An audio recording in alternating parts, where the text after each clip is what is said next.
ముందుగా ఇక్కడ వచ్చిన పాత్రికేయ మిత్రులకు అదేవిధంగా పెద్దలకు చంద్రగిరి నియోజకవర్గం నుండి పెద్దలందరికీ పేరు పేరున నమస్సులు.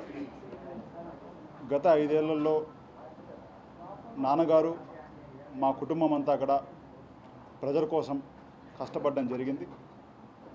ఏ రోజు ప్రజలు బాగుండాలి, మన వంతు కృషి మనం చేయాలి, ప్రజలు మా కుటుంబాన్ని ఆశీర్వదించారు. లాస్ట్ ఎలక్షన్స్లో పూర్తి స్థాయిలో ఎటువంటి లోపం లేకుండా పనిచేయాలని చెప్పి ఒక ఆలోచనతో మా కుటుంబం అంతా కూడా నిరంతరం ఒక కరోనా లాంటి ఒక కష్ట సమయం వస్తే సుమారు 1 సంవత్సరం పాటు నాన్నగారు కావచ్చు, మేము కావచ్చు, మా కుటుంబం కావచ్చు, మొత్తం కూడా ఆ రోజు రోడ్ల మీద ఉండి ప్రతి వీధికి ప్రతి ఊరికి పోయి చాలామంది బయట వస్తే ఇబ్బంది పడతారన్నా కూడా మేమందరం కూడా ఆ రోజు ప్రజల కోసం కష్టపడినాం.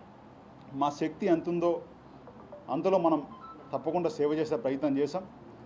వరదలు వచ్చి ఊర్లో ఇబ్బంది పడతా ఉంటే పూర్తి స్థాయిలో మా శక్తి వంచల ప్రజల కోసం కష్టపడడం జరిగింది.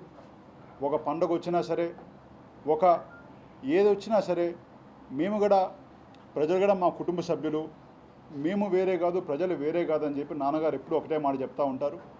ఆ మాట కోసం గత 5 ఏళ్ళు ప్రజల కోసం నిరంతరం కష్టపడడం జరిగింది. అంతకన్నా ముఖ్యంగా అభివృద్ధిలో చంద్రగిరి ఒక రోల్ మోడల్గా ఉండాలని చెప్పి ఒకే ఒక ఆలోచనతో కాన్స్టిట్యున్సీలో సుమారు 980 కోట్ల రూపాయలు ఖర్చు పెట్టి ఏ ఊరికి వెళ్ళినా కూడా ఒక 10 మౌలిక సదుపాయాలు తీసుకొని ఇవన్నీ కూడా ప్రతి ఊర్లో ఉండాలని చెప్పి సీసీ రోడ్స్ కావచ్చు, డ్రైన్స్ కావచ్చు, సమావేశ మందిరాలు, ధ్యాన మందిరాలు, ఇవన్నీ కూడా ఒక 10 రకాలు తీసుకొని వాటర్ ప్లాంట్లు కావచ్చు, ఇవన్నీ కూడా సుమారు ప్రతి పంచాయతీలో ప్రతి సెగ్మెంట్లో మనం పెట్టడం జరిగింది. నిజంగా ఈరోజు నేనైతే మనస్ఫూర్తిగా చెప్తున్నా, మా శక్తి వంచల 5 ఏళ్లలో పూర్తి కష్టపడినాం, ప్రజల కోసం సేవ చేసాం, నిజాయితీగా సేవ చేయడం జరిగింది. అంతకన్నా ముఖ్యంగా గత 3 ఏళ్లలో నన్ను ఎంపీపీగా ఎన్నుకున్నప్పటి నుంచి పూర్తి స్థాయిలో నేను ప్రజల్లో ఉండడం జరిగింది. మధ్యలో కొంతకాలం నాన్నగారు ముఖ్యమంత్రి గారికి దగ్గరగా ఉన్నప్పుడు ఇక్కడ పూర్తి స్థాయిలో నేను ఉండాలని చెప్పి ఒక ఆలోచనతో 100% ప్రజల కోసం ఉన్నాను. అందులో ముఖ్యంగా 2022 గడప గడప అనే ఒక ప్రోగ్రాం పెట్టి 1600 కిలోమీటర్లు ప్రతి గడపకి, ప్రతి ఊరికి, ప్రతి వీధికి నేను తిరగడం జరిగింది. ఆ రోజు తిరిగినప్పుడు నిజంగానే ఒక సంతృప్తి అయితే ఉంది. ప్రజలకు ఏదో సేవ చేస్తున్నాం, మన వల్ల ఏదో మంచి జరుగుతుందని సంతృప్తి ఉంది. కానీ ఈరోజు ఎలక్షన్స్ రిజల్ట్ వచ్చినాక నిజంగా కొంత అయితే చాలా బాధ వేస్తుంది. ఎందుకంటే ప్రజలు ఒక మార్పును లేదంటే వాళ్ళకు ఒక అవకాశం ఇవ్వడం జరిగింది. దాన్ని కూడా ప్రజా తీర్పుని శిరసా వహిస్తున్నాం. తప్పకుండా మరింత మంచి చేసి ప్రజల కోసం మరింత కష్టపడతానని కూడా ప్రతి ఒక్కరికి తెలియజేస్తున్నా. అదేవిధంగా మా కార్యకర్తలు సుమారు 1 సంవత్సరం పాటు కార్యకర్తలు కష్టం కూడా నిజంగానే మా కార్యకర్తలందరికీ పాదాభివందనం చేస్తున్నాను. ఎందుకంటే వాళ్ళ కష్టంతో సుమారు 1 సంవత్సరం పాటు మేము కష్టపడ్డామంటే మా కుటుంబము, అదేవిధంగా అందరం కష్టపడ్డామంటే ఒకటి ఉంది. కార్యకర్తలు కూడా నన్ను వాళ్ళ కుటుంబ సభ్యుల్లాగా చూసుకొని, వాళ్ళ బిడ్డలాగా నన్ను చూసుకొని ప్రతి కార్యకర్త ప్రతిరోజు సంవత్సరం పాటు వాళ్ళకి ఎన్ని పనులున్నా కూడా మా కోసం ప్రతి గడప తిరిగి వాళ్ళందరూ కష్టపడడం జరిగింది. వాళ్ళకి ఎప్పుడు రుణపడి ఉంటాం, వాళ్ళకి ఎప్పుడు అండదండలతో ఉంటాము. వాళ్ళకి ఏ సమస్య ఉన్నా కూడా నేను కూడా వాళ్ళ కుటుంబ సభ్యుల్లాగా ఉంటామని కూడా ప్రతి ఒక్కరికి తెలియజేస్తున్నాను.